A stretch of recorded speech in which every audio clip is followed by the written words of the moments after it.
Yassas to all of you souvla lovers out there.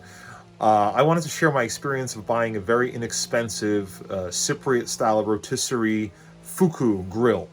This is the grill that you need if you want to make souvla on the coals. And if you want to buy one that's made in Cyprus, which was originally what I wanted to do, it's about $300 including the motor, and you also have to wait about almost a month according to the shipping estimates that I saw online. I mean, we are in the middle of the summer after all right now when everybody's grilling. You're gonna have to wait a month to get yours. I didn't have that kind of patience. I was ready to even build my own souvla grill, because back when I was in Cyprus, I actually couldn't get souvla, interestingly enough, because you have to reserve in advance if you want souvla. Yeah. So anyway, I decided, so I don't want to make my own grill because I have to prototype it. It would take me too long. And I found this $110 made in China souvla style foukou, and Cypriot style foukou. And so I decided to give it a shot. Now, I read a couple of reviews, and there were some complaints that, the grill was not really built to spec. And I said, okay, well, it doesn't matter because I'm handy, and if I have a problem, I can probably fix it. And you'll see exactly what happened in this particular instance when I bought this grill and how I fixed the problem. Well, I hope I did anyway. I'll have to see how durable it is over time. To be fair to the manufacturer, I didn't contact their customer service and request a refund or anything like that, or a replacement. I figure, okay, it's a big thing. I got to repack it. It's a big pain, and all this other stuff. So I don't know what their return policy is like, or how good they are, or if they'll send you a good working grill back, or you'll have the same problem. No idea. So draw your own conclusions, read the reviews, whatever you want. But bottom line, I just wanted to share my personal experience with this grill and what it took to get it going. All right, so here's the box that the grill came in. Out Sunny, it's called. And let's give this an open here. All right, so we've got all these parts that we're going to have to assemble. Here are the skewers, which are pretty steady. These are the big skewers that are for the souvla sized chunks, and then there's also supposed to be the more smaller souvlakia sized ones. This looks like the support with wheels on it. There's another support with wheels on it. I don't think we really need wheels on a grill, but whatever, it's nice to have. I guess these are the instructions. Yes. Okay. Wonder how the English is with this. We'll see in a minute. Here is the actual grill itself. Feels a little bit kind of on the flimsy side, but we'll see. Maybe that's okay, because this is not supposed to hold a lot of weight on it, so I guess that probably will be manageable. And these are all the parts kind of packed inside here. I'd say they did a pretty good packing job. I don't think anything here is in a precarious situation. I'm trying to work with one hand. So there's the grill grate here.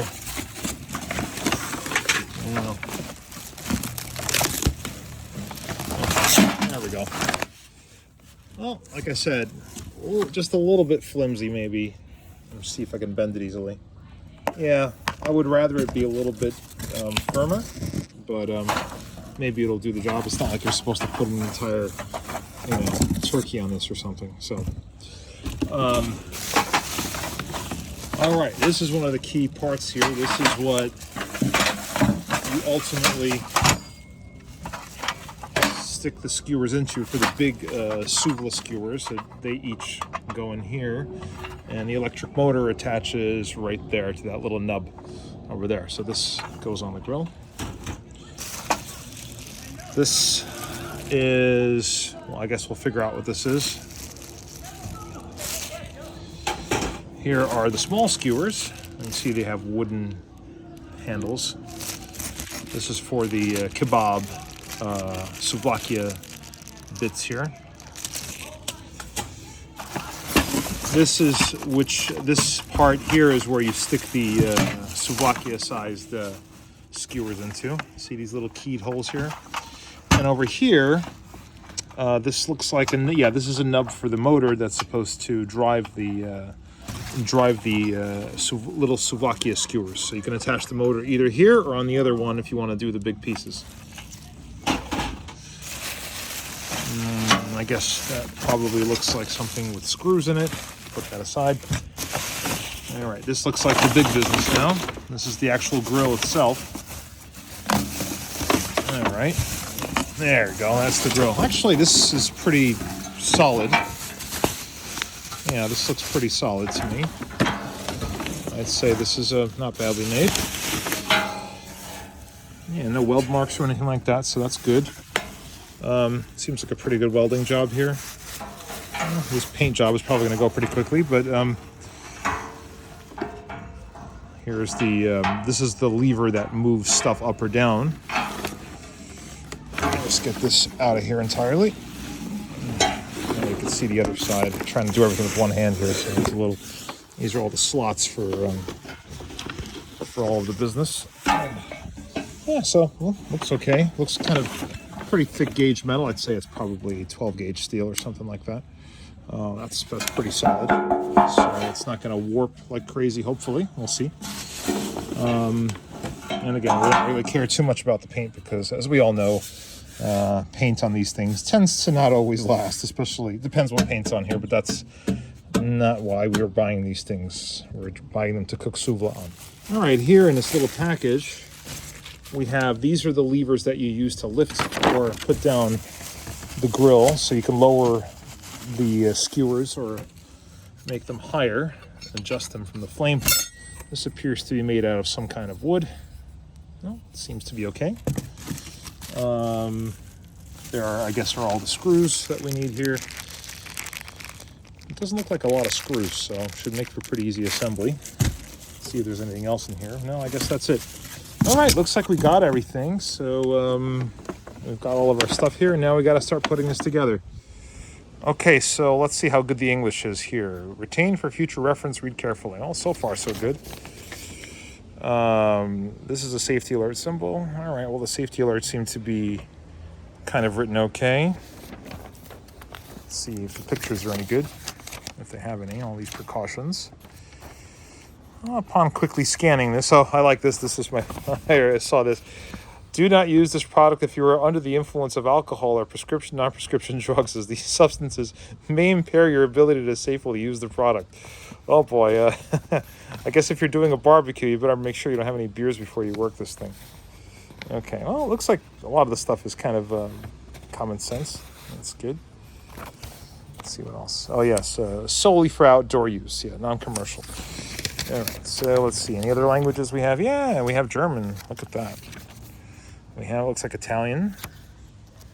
All right, what else we have here? Spanish.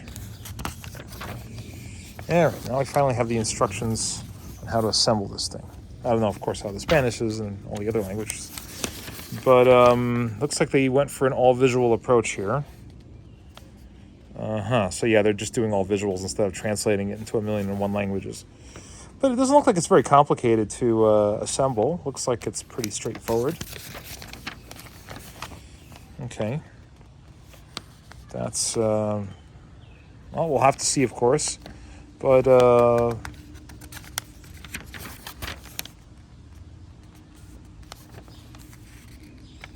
okay, well, that's it. That's all there is to the instructions. As for how to cook, that's obviously up to you. Now, one more thing I forgot to mention was that this motor is also important to get. You don't get this with this particular package. You have to order it separately. I don't even know if it's the same manufacturer or not, but basically it's a rotisserie motor. You see there's like a little keyed thing here, and you could just try to open it up like that.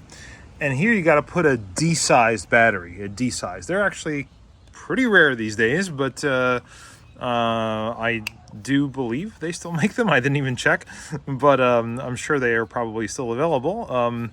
And of course, a lot of people, what they like to do is they like to use an AC motor instead of batteries, because you know what happens with batteries.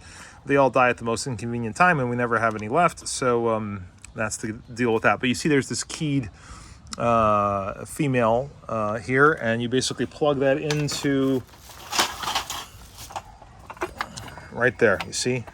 Yeah. So that is what rotates. That's what does the magic of rotating these keyed slots here and gets your rotisserie to work. So yes, so bottom line, you have this this little male nub here that rotates, and there's a gear over there which rotates these other gears, and that's how your big souvla pieces will rotate. One thing I'm noticing I don't like is that this little keyed area here, this hasn't been perfectly milled out here. So I might have to work with the drill if it doesn't work. Hopefully it does, because I think this is the side that you put everything in on. So if the stick is pretty pointed at this edge, so hopefully that won't be an issue. All right, so anyway, there we go. Okay, so here's step one, and it looks pretty straightforward. So let's see if we can get that done. Aha, so this is made in China. That would explain why it's $100 and something as opposed to $300 if you get the Cypriot version. So let's see how this holds up. Here are the wheels. They're not moving right now because I think the brakes are on. There we go. We released that, and now the wheels are rotating. Yeah, I don't know. I saw a comment about the quality of these wheels, and I would imagine you're not going to use them too much if you're going to keep this grill more or less in one place, but this does appear a little on the flimsy side. I wonder if you could pop this out.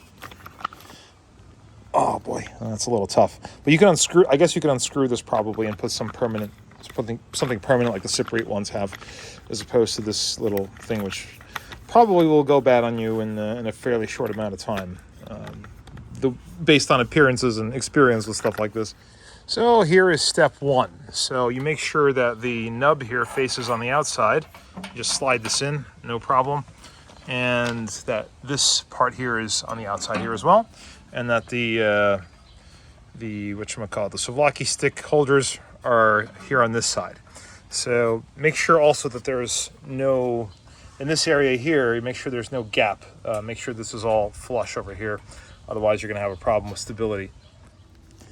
So the next step is to secure that little cross hinge thingy, or whatever you want to call it, to the grill. That's just a bunch of bolts here, which you're told exactly what is there. Right, so here are all of the required bolts in here. So as you can see, the A's are these washers, these M8 washers. The B's are these wing nuts here. And the C, which is listed in a separate item here, as you can see, there's the B's and the C's, is this washer here that you're going to use. So, see this washer? That's your C. So let's give these things a shot here. Oh, okay, they actually didn't clarify this. You actually have to put this little cross piece over here first. So you got to do this before you secure anything. So it's amazing what you could do with one hand when you start doing YouTube videos, right? There we go. And then you just got to give that, I guess, a lift. And in it goes. The same piece is going to go on the opposite side. So now you just secure this with the bolts. There we go. Now, it looks like a little overkill to use something like this to screw on these bolts, but there was paint that was on the inside of these bolts, and I had to use something to twist them on here. The problem, though, is that the paint is all stripped off from here, and that's no good because that's going to start rusting after a while. So, like I said, the paint job on stuff like this tends to be pretty crummy, and I don't have very optimistic feelings about that, but you can always just touch that up with paint on your own if you want, because again, this thing is pretty cheap. Now, this wing nut, I believe its job is to secure the grill in various heights. So if you want to raise the grill, this wing nut kind of acts as your release, which will make it possible for you to secure this thing either higher or lower, because when you're cooking souvla, you usually start it with the souvla high, and then you lower it as the charcoals get a little bit cooler. I'm not having an easy time here, and again, I think it's because there's paint on the inside of these threads, and just makes life a little bit more difficult when you're trying to thread it, especially with one hand. Well, stupid me did the wrong thing here. I thought this thing had to go all the way through, and I ended up stripping the screw here. Well, it looks like the threads on the inside here are actually pretty good. I guess this is a harder metal than this. So, yeah, so I'm going to have to just find myself another wing nut of the same size, of the same pitch and all that, and I'll be fine. Now notice I wanted to also take this whole assembly off just to double check everything over here. I totally stripped all the paint off of this, so just something to keep in mind. The paint here is only for perfect scenarios where everything goes just ideally, and it's not going to do that obviously if you have a problem and you have to use a wrench or something, so just something to keep in mind. Okay, so side two, we have the gears here on this side. So we have one bolt on top here, that little crossbar here again you got to put in. And then we got a couple of more things here. You see you got to use the washer here, see, I got 2 of these bolts, and they actually, interestingly enough, here I don't even see the wing nut unless, oh, here it is, it's on the next one. So the wing nut's going to come into play later. So here's the second cross piece, and you just kind of thread it like this and try to get it in with, of course, one hand when you're shooting video, right?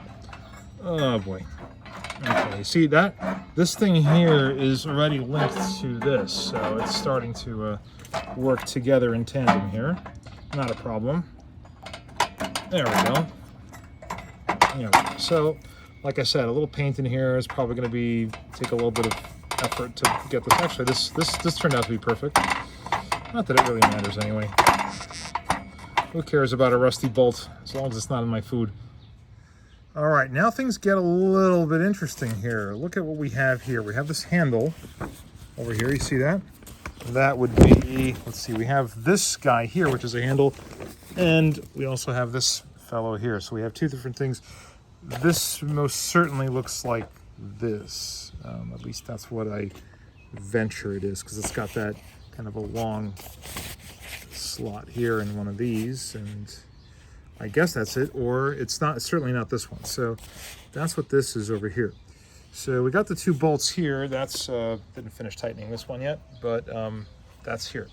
The problem is that they're indicating there should be some kind of a screw over here. You could see over here there's a bolt that's supposed to be coming out of here, and it's not here, which is supposed to go into here. And that is weird, because when you look at this, I guess that's supposed to happen, and there's nothing here for this to pivot on. So this could have been a mistake or something, because there's nothing here at all. There's just some kind of a broken off whatever it is, and that's not good. Now, I didn't see, I checked on the other side to make sure I didn't make a mistake, and I didn't. There is no bolt here or here. This is just some kind of an omission, I guess. You can see that they tried to weld something here or whatever it is, and I guess it just broke off or whatever it is. This hole here is for a wing nut that's supposed to go in here, so gotta think this through. Maybe there's a creative way out of the problem. If you see over here on the image of this, the actual grill itself, there is supposed to be some kind of a nub over here with the screw, and it's just missing over here, you see? So we didn't make any mistakes for sure. This was something they messed up, and my question is, do I return it with all the bother of shipping, or do I just use my chops and try to fix it myself? And I think that's the smarter thing to do, even if I may void the warranty. For this kind of money, I really don't care. So I'm going to use my chops and try to fix this. Okay, so now I had to put a citronella here because the bugs were really getting to me here. What we have is we have a mock-up of how this is actually supposed to work. So this is the low position of the grill, and this, I'm trying to get it to pivot properly, is the high position. So what has to happen is that this pivot here has to have a bolt, and then we secure that bolt with one of these. So this is going to be the tightening handle, and that over there is going to be the, we're going to have the bolt sticking out here through this, and this hand is going to be threaded, of course, to the same pitch that this thing is, and we're going to use that to tighten this and hold it in place, whether we want it in the low position or in the high position, okay? So all we need to do is we need to get a piece of machine screw that's the exact size and pitch of that, and that so fortunately happens to be the same exact pitch and size as this bolt over here. So that's going to make it very easy to measure it. So right now we found ourselves a bolt that fits the exact pitch and diameter that we want. We're going to have to, of course, attach the bolt to this. Now we're going to have to grind this down, and I would probably opt to use a welder because I don't want to take a chance with an epoxy when you have a lot of heat around here. And the tricky part now is just to make triply sure that this fits. The only problem is, you see there's a little nub in there too. So it looks like the manufacturers either got a little bit of weld spatter here when they were welding this. That's probably what it looks like. And we're gonna have to clean that off, otherwise this thing isn't even gonna go in here. Okay, look at that little piece of weld there that got stuck. So hopefully now we can try this and see if it's the correct pitch, which I'm 90% sure it will be. Come on. Can't do anything with one hand here. There we go, look at that. Perfect. So we found ourselves the perfect bolt. Now the trick is going to be to weld this and make sure this is a nice snug fit. I don't want to take a chance with an epoxy, honestly. I know epoxies are amazing and all that, but rather do with things since I have a welder, might as well use it, right? This is the world's cheapest angle grinder. It's only meant for abrasive, like for grinding stuff. It's not really meant for cutting, so that's perfectly fine. This thing costs $15 in Harbor Freight, so I'm going to use that to just nub off this business here. And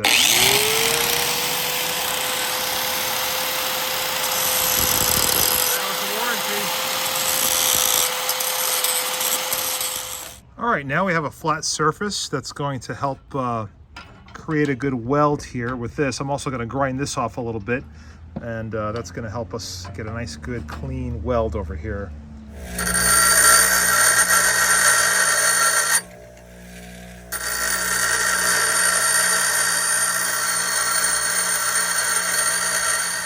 All right, here's my little stick welder, which I use like once every year or so. And here's my electrical connection, and there's my electrode. And I'm gonna just pop this thing over here and weld it with this lug nut.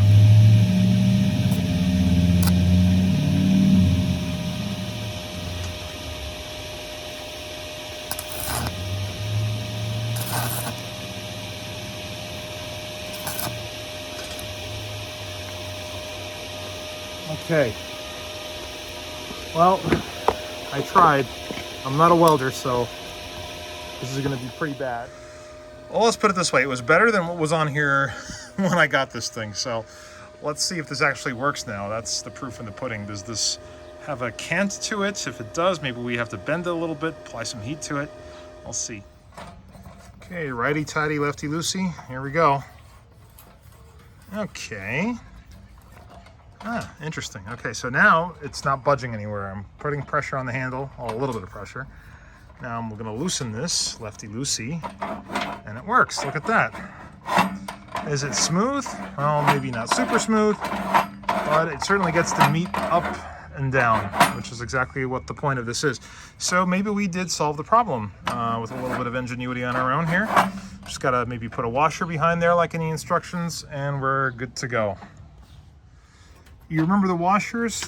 These are rubber washers here on either side of this, and quite frankly, I'm a little surprised to see rubber washers used in a very high heat application like this, but I hope they know what they're doing.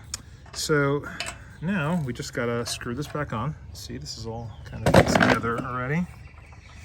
This is a little tight because I made these. Well, things got much more complicated than I thought they would. The screw fit nicely. The nut over here was the problem. I had another nut on this handle. This is that tightening handle. And what happened with that nut was that it got cross-threaded as I was trying to put it on this bolt. So I had to cut that nut off of the handle. And you can see I put another nut over here and I welded it on here with my welder. Again, I'm the world's crappiest welder, so it takes me quite a while to get things right. And this washer, which was supposed to be over here, just totally crumbled and fell apart. And I don't think that was heat related, but more force related, but it's a real crummy washer. So useless in my opinion, especially I don't even know why you'd use a rubber washer when you have so much heat coming out of a barbecue. It makes no sense to me. But anyway, I'll probably look for something stronger that I can get and replace. The other washer back here is sort of still here, but I don't give it much more life here. So anyway, we had to jury-rig our way around the situation. I mean, we had to redo what, we had to put a bolt here. We had to put a new nut here on this handle. And now at least we have a working grill mechanism. So if I loosen this, lefty-loosey, I can lower the grill, see, like that. So that's basically what happens when manufacturers get things wrong. You can either return it and bother with waiting for the new one to come in. I decided to just, go ahead and do this myself. I guess I voided the warranty, but I don't think there's anything about this thing that I couldn't fix myself, honestly. So there we go. And we're just gonna put that right here to secure this. Although frankly, I don't know how helpful this is because this thing is, I would say, fairly tightly in here already. So maybe just a little bit of extra security. And again, this time I'm not gonna over tighten this. I'm just gonna give it a little twist like that, and that's it. And that ought to hold it. So now we have these 3 souvla skewers. This is for the big stuff. And I guess you take this little thing off and you get the little pointy part, which is what you put the meat on. And just remove that, and then you just gotta mount the souvla sticks like so. See, you put it on here. Obviously this would have meat on it. And then you just poke that into the hole here, like that, and rest it over here. And if you twist it, you see the other mechanisms are also twisting at the same time. See? So now you got two more. One's a high one and the other one's the same height. There we go. Souvla stick 2. Pretend we got nice chunks of meat on here. And there we go. And see, this one rotates as you rotate this one because the mechanisms are all linked with this, or with these gears. And our final souvla stick. There we go. There we go.